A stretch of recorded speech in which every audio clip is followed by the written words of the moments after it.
बहुत ही प्राचीन समय की बात है।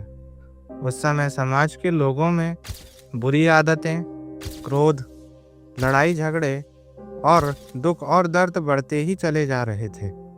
समाज की यह दयनीय स्थिति देखकर देवतागण भगवान ब्रह्मा जी के पास गए और उनसे अनुरोध करने लगे कि भगवान, आप इस समस्या का एक उत्तम समाधान प्रदान करें। ब्रह्मा जी ने देवतागणों के अनुरोध को स्वीकार कर स्वयं को समाधि अवस्था में लीन कर लिया। इस अवस्था में उन्होंने ऋग्वेद से शब्दों का ज्ञान, यजुर्वेद से अभिनय यानी कि गेस्चर्स, सामवेद से गीत और अथर्ववेद से रस यानी कि इमोशंस का ज्ञान लिया और इससे नाट्यवेद की रचना की। इस नाट्यवेद के आधार पर ही आजकल के प्रचलित क्लासिकल डांसेस जैसे कि भरतनाट्यम, कथकली, मणिपुरी, मोहिनी अट्टम आदि नृत्य कलाएं, अलग अलग म्यूजिकल इंस्ट्रूमेंट्स यानी कि वाद्य यंत्र और कई प्रकार के नाटक बनाए गए। यह कथा इन मनोरंजन के साधनों के उद्गम यानी ओरिजिन को बताती है, जो कि भरत मुनि द्वारा रचित नाट्य शास्त्र में लिखी है। लेकिन इससे भी बढ़कर यह कथा वेदों के परंपरागत उपयोगों से हटकर एक ऐसे उपयोग को बताती है जो कि समय के साथ भुला दिया गया है। इससे यह संशय यानी कि कंफ्यूजन होता है कि क्या वेद इस प्रकार का व्यापक ज्ञान यानी कि एक्सपेंसिव नॉलेज अपने अंदर छुपाए हुए हैं, या फिर वेद केवल अध्यात्म के ग्रंथ यानी पुस्तकें हैं। और अगर वेदों में वाकई में इस प्रकार का ज्ञान छिपा है तो हम उस तक किस प्रकार पहुंच सकते हैं। रेलेवेंट वेद के पहले एपिसोड के भाग 1 में आपका स्वागत है। इस एपिसोड में हम वेदों के वास्तविक स्वरूप को जानेंगे। इसके साथ ही वेद कितने होते हैं और उनके विषय क्या हैं यह भी जानेंगे। इसके साथ हम यह भी जानेंगे कि वेदों के सहायक ग्रंथ कौन से हैं, उनके विषय क्या हैं और उनका उपयोग वेदों को समझने में कैसे करें। तो हमारे चैनल रेलेवेंट वेद को आप सब्सक्राइब करें और बेल आइकन को प्रेस करें ताकि आपको इस तरह की रोचक वीडियोस की नोटिफिकेशंस सबसे पहले मिल सके। तो साथियों, बिना किसी देरी के यह चर्चा शुरू करते हैं।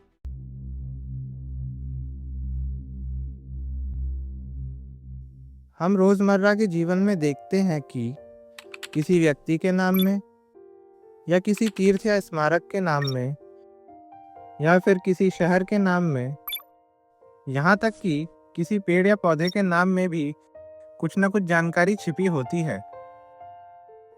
इसी प्रकार वेद शब्द में भी महत्वपूर्ण और रोचक जानकारी छिपी हुई है। इसको जानने के लिए हम पाणिनि अष्टाध्यायी, जो कि संस्कृत का व्याकरण का ग्रंथ है, इसका उपयोग करेंगे। इससे हमें पता चलता है कि वेद शब्द 4 अलग अलग प्रकार से बनता है। इससे हमें पता चलता है कि वेद ऐसे ग्रंथ हैं जिनसे ज्ञान प्राप्त होता है, मतलब जिनको पढ़कर लोग विद्वान बनते हैं। इसके साथ ही जिनको पढ़ने से सत्य और असत्य का अंतर लोग विचार करके पता कर सकते हैं, जिससे कि लोग आधिदैविक सुख यानी कि मटेरियल हैप्पीनेस, आधि भौतिक यानी कि सामाजिक और आध्यात्मिक सुख यानी कि स्पिरिचुअल हैप्पीनेस का लाभ करते हैं। और जिस ग्रंथ के मंत्र या छंद इस संसार को अस्तित्व यानी कि एग्जिस्टेंस में लाते हैं। वेद के इन सभी अर्थों से हम देखते हैं कि वेद मनुष्य को केंद्र में रखकर उसे स्पिरिचुअल यानी कि आध्यात्मिक, सोशल यानी कि आधि भौतिक और साइंटिफिक यानी कि आधि दैविक ज्ञान प्रदान करता है। इससे वेद की परंपरागत मान्यता कि वेदों में सभी प्रकार की विद्याओं का ज्ञान है को भी बल या सपोर्ट मिलता है। तो अभी तक हमने वेदों के अर्थ को जाना, जो कि वेदों के बारे में केवल सतही या सरफेस लेवल की समझ हमें प्रदान करता है। वेदों को और गहराई से समझने के लिए अब हम वेदों की संख्या और उनके विषयों को जानेंगे।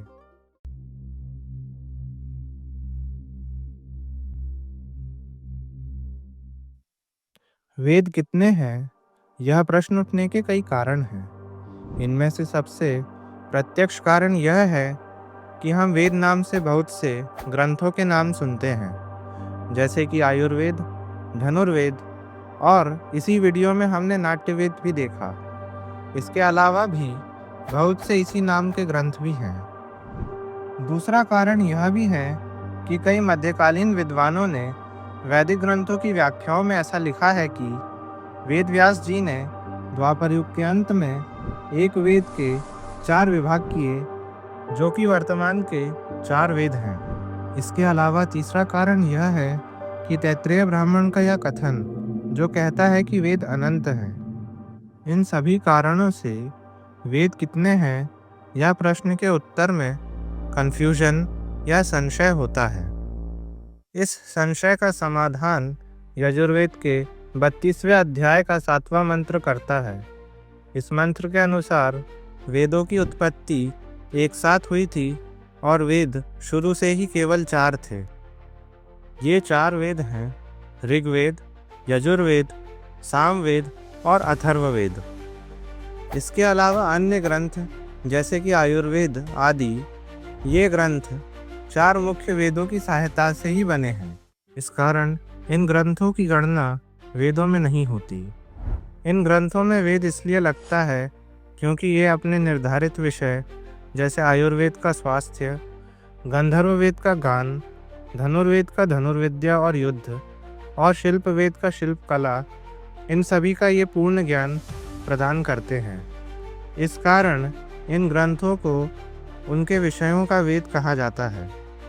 इसके अलावा अनंता व वेदाः, इस तैत्तिरीय ब्राह्मण के कथन में अनंत शब्द वेद के अनंत ज्ञान को बताता है।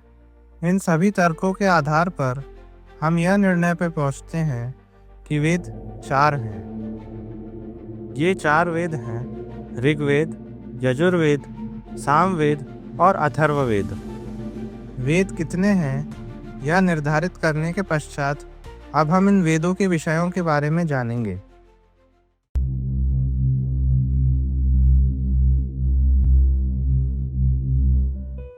वर्तमान में इस प्रश्न का उत्तर वैदिक दृष्टिकोण से जानने का प्रयास न के बराबर किया जाता है।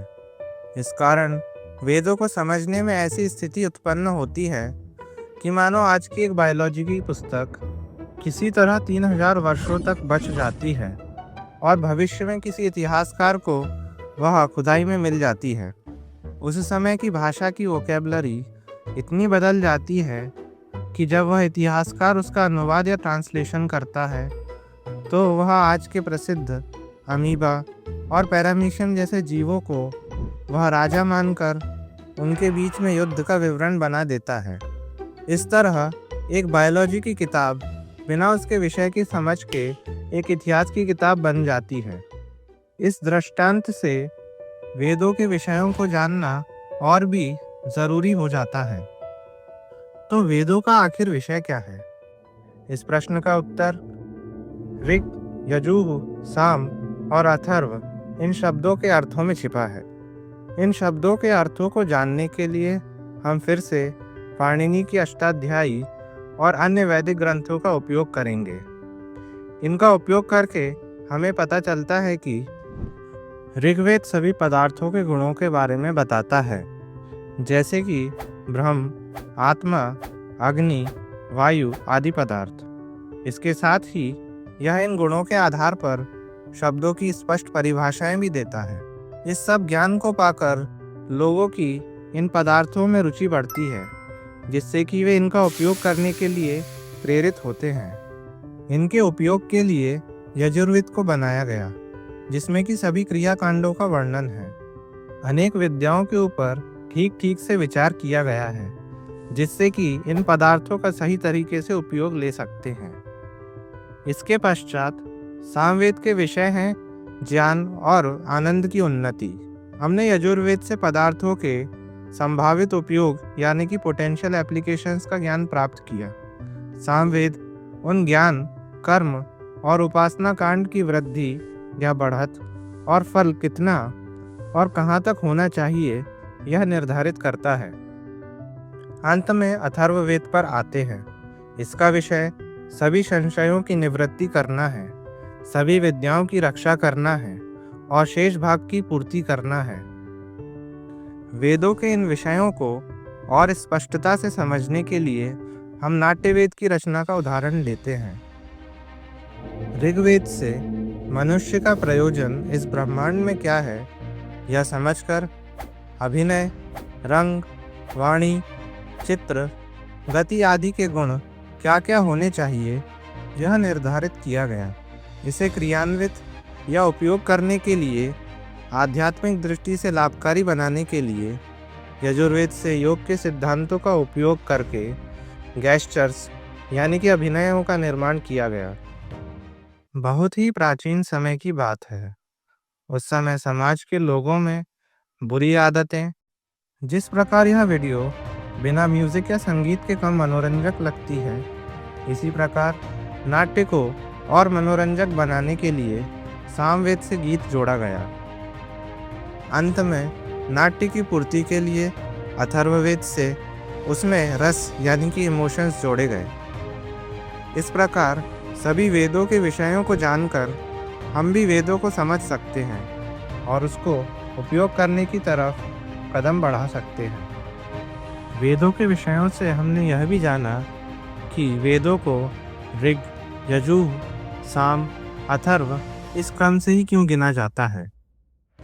वेदों के विषयों को जानने के पश्चात अब हम वेदों की कुछ विशेषताओं को देखेंगे, जिससे यह ग्रंथ और भी अद्भुत प्रतीत होगा।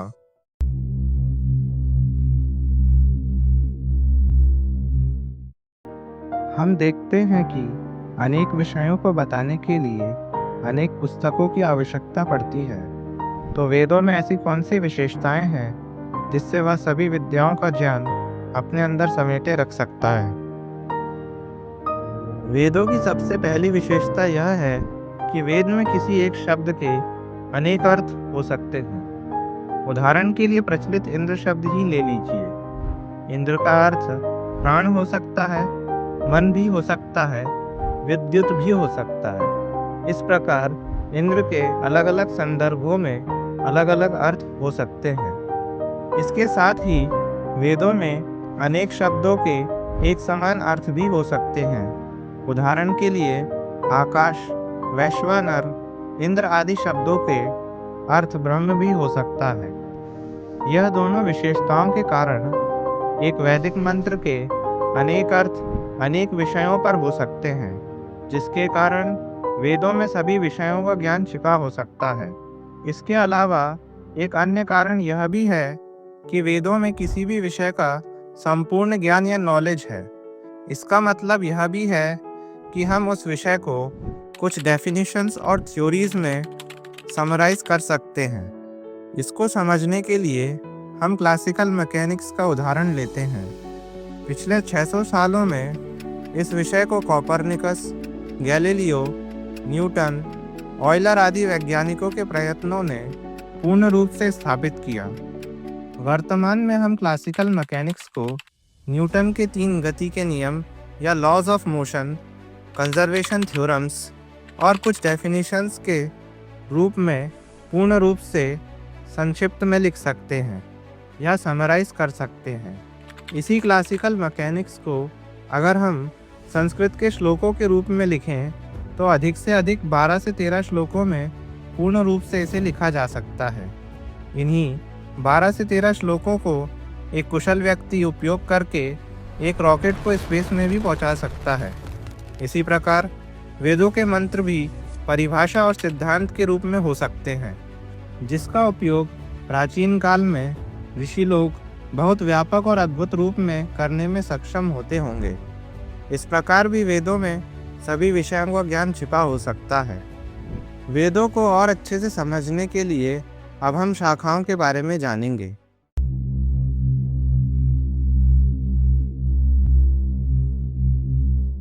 पिछले भाग में हमने देखा कि वेद के एक मंत्र के भी अनेक अर्थ अलग अलग विषयों पर संभव हैं। इस कारण किसी भी वैदिक या वेद के मंत्र को पूर्ण रूप से समझने के लिए किसी भी व्यक्ति को अनेक विषयों की कुछ हद तक समझ या बेसिक अंडरस्टैंडिंग होनी चाहिए।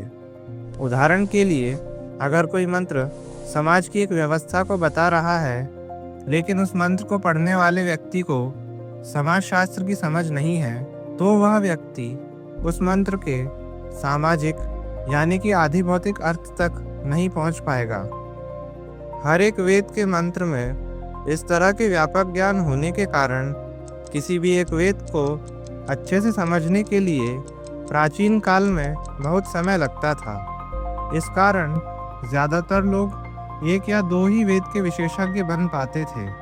कुछ विरले ही सभी वेदों में पारंगत यानी कि निपुण हो पाते थे। इससे कई गुरुकुल केवल एक वेद में विशेषज्ञता बनाने लगे और एक वेद के अध्ययन तक ही सीमित हो गए। इसके साथ ही हर एक वेद की गूढ़ भाषा को सरलता से समझ में आने के लिए, इन वैदिक विद्याओं को भविष्य के लिए सुरक्षित रखने के लिए और वेदों को उपयोगी बनाए रखने के लिए उस समय के ऋषियों ने अपने वेदों की समझ के आधार पर शाखाएं बनाई। शाखा किसी एक वेद का प्रवचन या व्याख्यान होता है। इसके अंतर्गत मंत्र संहिता, जिन्हें वेद ग्रंथ भी कहा जाता है, ब्राह्मण ग्रंथ, आरण्यक और उपनिषद आते हैं। उदाहरण के लिए ऋग्वेद की ऐतरेय शाखा ही ले लीजिए। इसके अंतर्गत मंत्र संहिता, ऐतरेय ब्राह्मण, ऐतरेय आरण्यक और ऐतरेय उपनिषद आते हैं। शाखाएं भी दो प्रकार की थीं। कुछ शाखाओं के स्वतंत्र संहिता, ब्राह्मण ग्रंथ आदि ये थे। इन्हें मुख्य शाखाओं में गिना गया। इनके उदाहरण हैं ऋग्वेद की शांखायन शाखा और यजुर्वेद की काण्व शाखा। इनके अलावा कई ऐसी शाखाएं भी थी जिनकी स्वतंत्र संहिता, ब्राह्मण ग्रंथ आदि नहीं थे। इन शाखाओं को सौत्र शाखाएं कहा गया। इनके उदाहरण हैं भारद्वाज शाखा और सत्याषाढ़ शाखा। महर्षि पतंजलि के महाभाष्य से हमें इन शाखाओं की संख्या के बारे में पता चलता है। पतंजलि के समय में ऋग्वेद की 21 शाखाएं, यजुर्वेद की 101, सामवेद की 1000 और अथर्ववेद की 9 शाखाएं विश्व में प्रचलित थीं, जो कि कुल मिलाकर 1131 शाखाएं होती हैं, जो कि वर्तमान में 10 से भी कम सक्रिय रूप से बची हैं। इसका अर्थ यह नहीं है कि वेदों की संहिता या वेद अधूरे हैं। शाखाएं वेदों की व्याख्याएं होती हैं, जबकि मंत्र संहिता किसी एक वेद की सभी शाखाओं में समान होती हैं। यह हमारा सौभाग्य ही है कि आज भी वेद पूर्ण रूप से मिलते हैं। वेदों की शाखाओं को और अच्छे से समझने के लिए हम अब ब्राह्मण ग्रंथों, आरण्यकों और उपनिषदों के बारे में जानेंगे।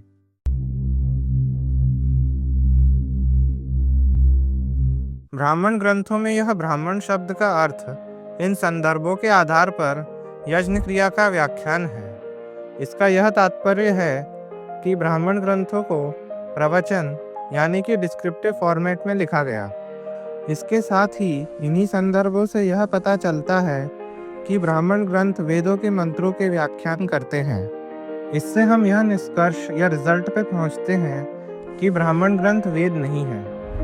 ब्राह्मण ग्रंथों के विषयों को और अच्छे से समझने के लिए हम ब्राह्मण शब्द के अर्थ में यज्ञ शब्द पर ध्यान देते हैं।